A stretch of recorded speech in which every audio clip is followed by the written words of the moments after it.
Ang nakaraan, natuklasan ni Claude kung gaano ka-corrupt na pinunon si Conde Cabaldi, dahil ang mga trabahador nito ay talagang payat na payat, patayan ang trabaho pero walang sapat na sweldo o pagkain sa mga ito.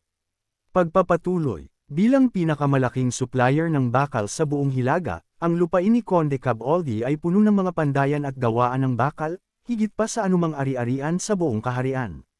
Ngunit para kay Ghislaine, ang lahat ng iyon ay hindi pa sapat. Kailangan pa niya ng mas marami. Hindi ito simpleng ambisyon, ito ay isang napakalalim na pangangailangan, isang walang katapusang pagnanasa na hindi mapigil. Magpatayo kayo ng pandayan at gawaan sa bawat lugar na ito, sabi ni Ghislaine habang itinuturo ang iba't ibang punto sa mapa ng lupain ni Cabaldi. Ang kanyang mga mata ay nagniningning sa determinasyon. Gagawa tayo ng mga higanteng sentro ng industriya. Kahit pa may magkaproblema sa isa, ang kabuuang produksyon ng buong lupain ay hindi dapat maapektuhan. Ang mga binyo-bulong na usapan ay biglang tumahimik. Napuno ng pagkamangha ang mga mukha ng kanyang mga basalyo. Ang dami ng lugar na kanyang minarkahan ay lubhang labis, halos hindi kapanipaniwala. Batay sa laki ng proyekto, parang balak niyang tanging ang kanilang lupain lang ang magsusupply ng lahat ng kagamitang bakal para sa buong norte. Mahal na kamahalan, hindi po ba ito labis-labis? Tanong ng isa sa kanyang mga basalyo, nanginginig ang boses. Mayroon po ba tayong partikular na dahilan para gawin ang lahat ng ito? Dahil ito lang ang paraan para makuha ko ang gusto kong output, simpleng sagot ni Ghislaine, na tila ba ang pagnanasa ng isang tao ay sapat ng dahilan. Tumango naman si Claude na nakatayo sa tabi. Ang dating Conde Cabaldi ay gumagawa lang batay sa pangangailangan ng kanyang hukbo. Isa itong kalokohan. Dati, limitado lang ang produksyon ni Conde Cabaldi sa dami na kaya niyang i-konsumo para sa kanyang mga tauhan. Ang natitira ay ibinebenta niya bilang hilaw na bakal. Bagamat nagdulot ito ng malaking kayamanan, humantong din ito sa paghinto ng paglago at pag-unlad ng buong lupain. Dahil nakatuon lang ang konde sa pag-aarmas ng kanyang hukbo, karamihan sa mga karaniwang tao ay gumagamit pa rin ng mga kagamitang yari sa kahoy. Determinado si Ghislaine na baguhin ang lahat ng ito. Mula ngayon, ang lugar na ito ang magiging pangunahing sentro ng produksyon ng mga kagamitang bakal. Mayroon tayong sobra-sobrang bakal ngayon, kaya dadamihan natin ang ating produksyon hanggang sa magkaroon ng sapat na gamit, hindi lang ang ating lupain kundi pati na rin ang mga karaniwang tao sa lupain ng Ferdium. Napanganga ang mga basalyo. Sa buong kontinente, wala ni isang lupain kung saan ang mga karaniwang tao, hindi lang ang mga sundalo, ay may kumpletong kagamitang bakal. Balak niyo po talagang gumawa ng ganoon kadami? Tanong ng isa, nanlalaki ang mga mata. Oo naman, sagot ni Ghislaine. At hindi lang mga sandata at baluti. Papalitan natin ang bawat gamit na kaya nating gawing bakal para mapabuti ang pamumuhay ng ating mga tao. Ang isang malakas na lupain ay nagmumula sa mga masaganang tao. Lahat ay tumango. Kahit na mababawasan ang bakal na maaari nilang ibenta, alam nilang hindi personal na yaman ang habol ng kanilang kamahalan. Sa halip na ipunan ang kayamanan para sa sarili, determinado siyang paunlarin ang lupain, pataasin ang produksyon, at maghanda sa mga digmaang darating. May isa pang nagtanong, paano po ang rehiyon ng Fenris? Magpapatayo lang tayo ng sapat na kailangan doon. Ang natitirang lupain ay gagawing sakahan. Hindi natin iiwanan ang iba pang mga pasilidad, pero ang pangunahing layunin ay gawing espesyalista ang bawat rehiyon sa mga partikular na produkto. Kapag nagawa na natin yan, pag-uugnayin natin ang mga rehiyon para makabuo ng isang buong sistema ng paglago at pag-unlad. Tumango ang lahat habang nakikinig sa paliwanag ni Ghislaine. Hanggat hindi sila nawawala ng kontrol sa kanilang mga mapagkukunan, ang pagiging espesyalista sa lokal na produkto ay magdudulot ng mas malaking produksyon at kahusayan. Kung gayon, alam na ninyo ang gagawin, tama ba? Magpatuloy na tayo para simulan ang malawakang produksyon. Opo, mahal na kamahalan. Sagot ng mga basalyo, puno ng sigla. Hanggang ngayon, limitado ang kakayahan ng Fenris na magsagawa ng malalaking proyekto. Maliban sa pagkain, ang bawat iba pang mapagkukunan ay lubhang kakaunti. Ngunit ngayong mayroon silang sapat na bakal, panatag na ang kanilang kalooban. Di nagtagal, nagsimulang magtipon ang mga tagapamahala ng mga manggagawa mula sa buong lupain. Sumali sa pagpapatayo ng mga pandayan at gawaan, at babayaran namin kayo ng pagkain. Huwag kayong mag-alala, bibigyan namin kayo ng sapat para mabusog ang inyong mga tiyan, kaya mag-sign up na kayo ng walang pag-aalinlangan. Sa pagbanggit ng pagbabayad gamit ang pagkain, maraming tao ang nagtipon. Gayunpaman, hindi pa rin ito sapat para itayo ang malalaking pasilidad ng mabilis. Matapos ang ilang araw na pagre-recruit, nang hindi pa rin sapat ang bilang, kumunat ang noo ni Ghislaine at tinanong si Claude. Anong nangyayari? Hindi ba't maraming tao ang walang ginagawa dahil sa hirap ng buhay? Bakit ang bagal ng pagre-recruit? Paulit-ulit kong sinabi na ayoko ng mga pagkaantala. Mukhang, nag-aalinlangan pa po sila. Sagot ni Claude, nag-aalangan. Ano, pag-aalinlangan nila? Anong uri ng pag-aalinlangan yan? Pag-aalinlangan sa inyo, mahal na kamahalan. Hindi makapaniwala ang reaksyon ni Ghislaine. Diyos ba ako ngayon? Kung kailangan nila ng pananampalataya, dapat sa simbahan sila magpunta, hindi sa akin. Nagpamahagi po tayo ng pagkain at medyo nagpapanatag na ang kalooban ng mga tao, pero hindi pa rin sila naniniwala na mababayaran sila ng patas sa panahong tulad nito. Sa madaling salita, mukha akong bangkarote. Hindi naman po eksaktong bangkarote, pero hindi sila naniniwala na mayroon kayong sapat na pagkain. Na, sa tingin ko, ay pareho rin. Hindi ka panipaniwala. Napakunot ang noo si Ghislaine, sumandal sa upuan at bumantong hininga. Naiintindihan niya ang pinanggagalingan ng mga tao. Matapos mabuhay sa ilalim ng walang tigil na pagsasamantala, hindi madali para sa kanila na buksan ang kanilang mga puso, kahit na libreng namamahagi ng pagkain. Pero paano nila pagdududahan ang tinaguriang hari ng pagkain ng Norte? Bukod pa rito, ang negosyo sa mga runestone at pampaganda ay umuunlad. Alam ba nila kung gaano karaming kayamanan ang kanyang naipon? Habang naiinis si Ghislaine, nag-ingat si Claude sa pagsasalita. Dapat po bang gamitin natin ang dating paraan, mahal na kamahalan? Ang sapilitang pagpapatrabaho, kahit na sa pilitan, hindi gaya ng ibang mga kamahalan, hindi sila hahayaang hindi mabayaran. Kapag nagsimula na silang makatanggap ng sapat na kabayaran, tiyak na mawawala ang kanilang mga reklamo. Pero umiling si Ghislaine. Hindi, sa pagkakataong ito, kailangan natin ng mas maraming tao kaysa dati, hindi ba? Lumawak ang lupain, at mas malaki ang konstruksyon. Kung pipilitin natin ang mga tao na magtrabaho ng may sama ng loob, magdudulot lang ito ng mas malaking pagkalugi sa mahabang panahon. Maliban na lang kung panahon ng digmaan, hindi ito ang oras para gumamit ng letigo. Paano po tayo magpapatuloy, kung gayon? Ang sapilitang pagpapatrabaho ang pinakamabilis na paraan. Kapag pinilit mo ang mga tao na magtrabaho, bumababa ang kanilang kahusayan. Ako ay isang pasipista, kaya ayoko ng ganoong klaseng bagay. Kailangang motivated ang mga tao para tumaas ang kanilang kahusayan. Pasipista, huwag mo akong pinatatawa. Seryoso, anong kalokohan ta? Nagkaim ang kamao ni Claude sa loob-loob niya. Kung narinig ng mga tagapamahala na sapilitang nagtatrabaho ang sinabi ni Ghislaine, baka mamatay sila sa inis. Matapos ang maikling pag-iisip, mayabang na inangat ni Ghislaine ang kanyang binti at nagsalita. Bigyan sila ng paunang bayad. Ano, magsagawa tayo ng matapang na hakbang sa simula pa lang. Magbigay ng paunang bayad na sapat sa 2 buwan nilang rasyon. Sabihin sa kanila na magtrabaho ng masaya pagkatapos nilang matanggap ito. Pero tiyak na may mga tatamad-tamad o tatakas matapos kunin ang pagkain.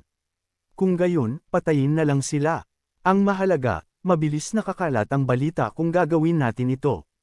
Seryoso po ba kayo? Ipamamahagi nyo talaga ang lahat ng iyon. Oo, gawin mo. Marami tayong pagkain, hindi ba? Gamitin ito ng masagana kapag kailangan. Siguraduhin lang na magbigay ng malinaw na babala. Totoo, sobra-sobra ang ating pagkain na halos nakakasuya na. Sige po, aayusin ko ito. Tumango si Claude. Ito ay isang paraan na hindi man lang susubukan ng ibang mga lupain, pero tiyak na epektibo ito para mabilis na makakalap ng mga manggagawa. Normal na napakatipid niya, pero kapag kinakailangan, malaki siyang gumastos ng walang pag-aalinlangan, nagiging galanti pa minsan-minsan. Hindi ko talaga siya maintindihan. Kahit na malaki ang kanilang sobra, ang pagkain sa panahong ito ay mas mahalaga pa sa ginto. Ang katotohanang kaya niyang ipamahagi ito ng ganun lang ay nagpapakita na mayroon siyang pambihirang disposisyon ng pag-iisip, o baka haka-haka ko lang. O hindi, sa itsura niya, mas mukhang naiinis siya at gusto lang magmayabang. Pambihira ang ekspresyon ni Ghislaine. Medyo naiinis siya ngunit kasabay nito ay napakayabang. Naramdaman ni Claude na kung sisimulan niya ang isang pag-uusap ngayon, magdudulot lang ito ng sakit ng ulo. Umiling-iling siya at tahimik na umalis ng silid. Hindi nagtagal, sa ilalim ng utos ni Ghislaine, malalaking dami ng pagkain ang ipinamahagi.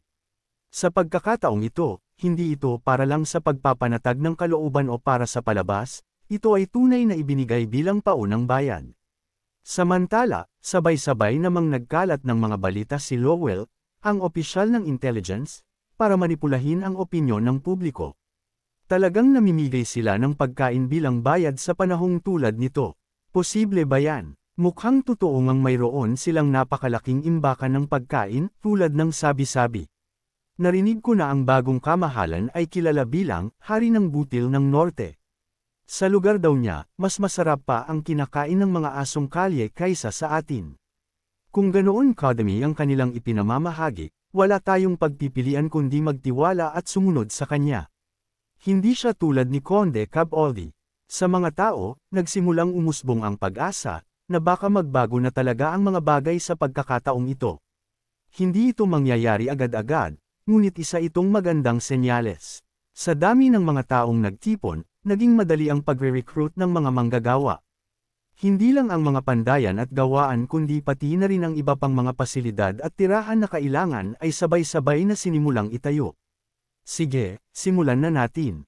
Ang oras ay ginto. Si Claude, na laging masigasig, ay nagudyok sa mga manggagawa, ginagaya ang paraan ng pagsasalita ni Ghislaine.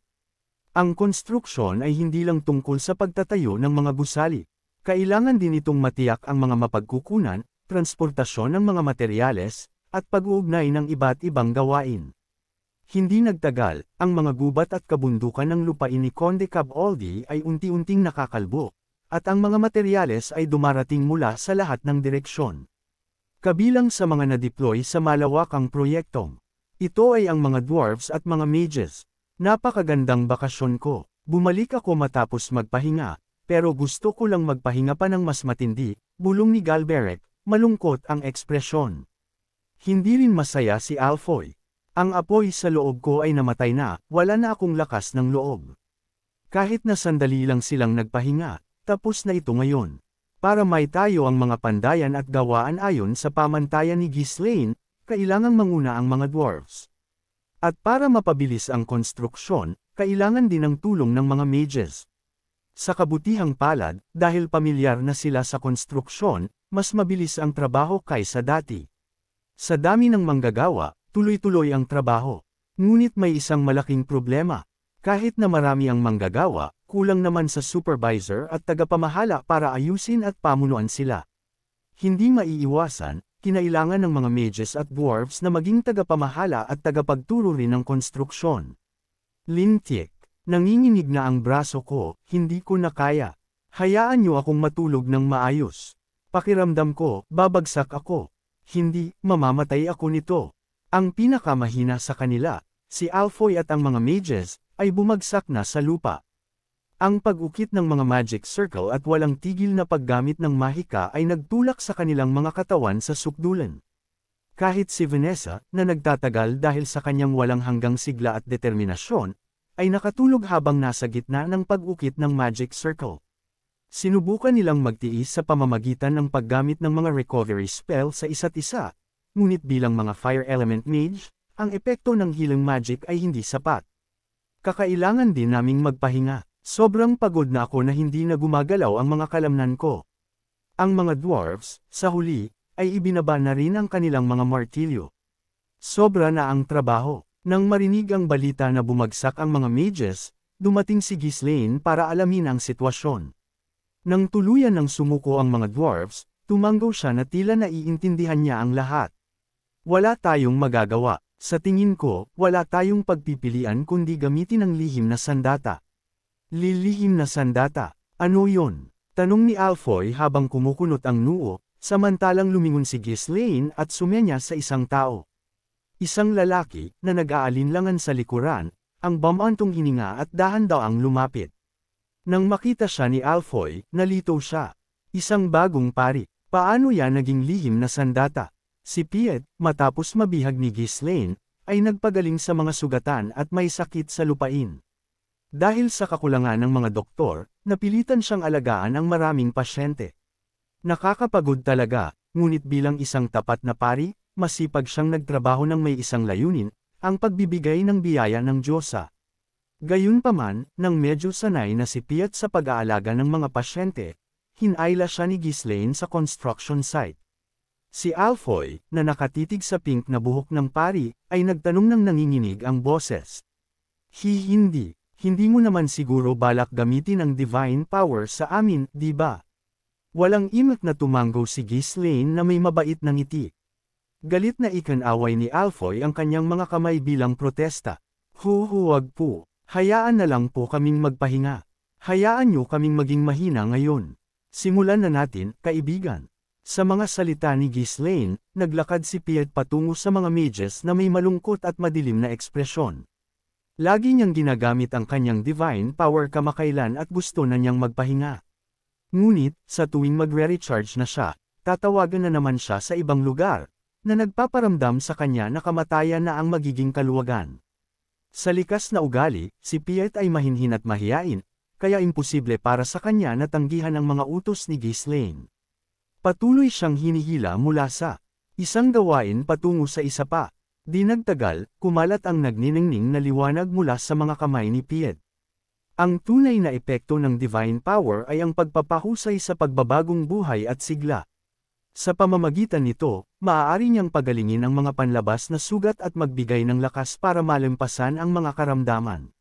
Bukod pa rito, ang pagtaas ng pagbabagong buhay at sigla ay lubhang epektibo sa pag-alis ng pagod. Nang matanggap ni Alfoy ang banal na paggamot, tumalon siya at sumigaw.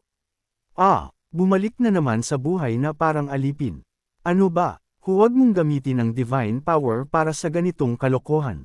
Inis na sabi ni Alfoy, iyon ay dahil ayaw niyang lumakas uli katawan niya dahil magtatrabaho na naman sila.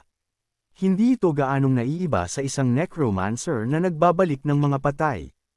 Ang kapangyarihan ng isang pari ay banal, at ang mga taong pinapalakas nito ay hindi mga bangkay kundi mga alipin na nasa bingit ng kamatayan.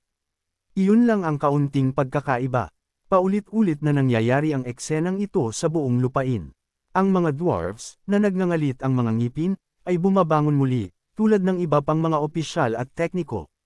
Sa pamumuno ni Ghislaine kay Piet, kaya niyang hawakan ang mas maraming gawaing pang-administratibo gamit ang kasalukuyang mga manggagawa at paikliin ang oras ng konstruksyon. Dahil sa estratehiya na palakasin ang lahat ng napapagod at nanghihina, dumudobol ngayon ang produksyon ng mga ito. Pag napagod papalakasin, ganun ang ginagawa ng paulit-ulit sa mga tao na nagmistulang makina na ang mga katawan ng mga ito. Ano ang magagawa ng sinuman kapag kahit ang mga bumagsak ay pinipilit na bumangon para magtrabaho? Siyempre, ang lahat ng epekto nito ay bumagsak sa iisang tao. Mahal na kamahalan, kung magpapatuloy pa ito, mamamatay na ako. Si Piet, na labis na pinagtrabaho at naubos ang divine power sa ilalim ng mga utos ni Ghislaine, ay madalas na bumabagsak, dumudugo ang ilong. Bilang isang mababang ranggo na pari, limitado ang kanyang divine power. Ay nako, hindi pwedeng mamatay ang ating mahalagang pari. Dalhin siya agad sa recovery room. Sa labis na pag-aalala ni Ghislaine, dinala ng mga tauhan si Piet sa pinakamarangyang recovery room na available. Ang silid na ito ay maingat na ginawa ni Vanessa at ng mga mages para lang sa isang tao, at iyon ay si Piet. Kahit na hindi kasing epektibo ng divine power, ang silid ay may mga recovery spell, temperature control magic, at mga enchantment para mapanatag ang isip at kaluluwa. Ang bawat mahika na sinasabing kapaki-pakinabang ay ipinatupad. Bukod pa rito, ang bawat pagkain ay inihanda gamit ang pinakamahusay na sangkap, na may halong dekalidad na halamang gamot. Si Piet, higit pa sa mismong kamahalan ng lupain, ang nakatanggap ng pinakamarangyang pangangalaga. Noong una, tinutulan ng mga tagasunod ang ganitong kalaking paggamit ng pondo at runestone. Gayunpaman, winaglit ni Ghislaine ang kanilang mga pag-aalala sa isang pangungusap. Nakatipid tayo ng oras at kumita tayo ng mas maraming pera. Ang paring ito ay magiging lubhang mahalaga sa atin sa hinaharap. Hindi nila maibibigay ang ganitong karangyan sa bawat tagapamahala at tekniko sa lupain, ngunit posible itong ibigay sa iisang tao. At ang taong iyon ang walang tigil na nagpapabata at nagpapalakas sa iba. Walang katapusang paggawa, ha? Sa totoo lang, pambihira talaga. Kung mayroon mang mga himala, hindi ba't ito ang itsura ng mga ito? Ito ang himala ng Diyosa na kumikilos ngayon para makakilos ng masigla ang mga taong nanghihina. Ito na ang plano ni Ghislaine simula pa nang makuha niya si Pied. Gaano man karaming yaman ang mayroon ng isang tao, hindi maaaring tretuhin ang mga pari sa ganitong paraan. Ang simbahan ay nagtatrabaho ng hiwalay mula sa mga lupain, at imposible na magkaroon ng isang eksklusibong pari. Ngunit isang napaka-inosenteng, mababang ranggo na pari ang napadpad sa kanyang mga kamay sa pamamagitan ng purong swerte. Sa tingin ko kailangan kong magpadala ng regalo sa simbahan sa lalong madaling panahon. Kailangan kong mag-isip ng tamang dahilan para manatili siya rito. Walang balak si Ghislaine na pakawalan siya. Si Piat ngayon ang pinakamahalagang puwersa sa likod ng pag-unlad ng lupain. Kung wala siya, hindi nila mapapanatili ang kasalukuyang bilis ng pag-unlad. Sisiguraduhin kong mananatili siya hanggat maaari. Isang ngiti na may kung anong kasamaan na naman ang nasa mukha ng ating bida ngayon. Abangan! Kung nagustuhan po ninyo ang aking recap, huwag sana ninyong kalimutan ang mag-like o mag-comment. Maraming salamat.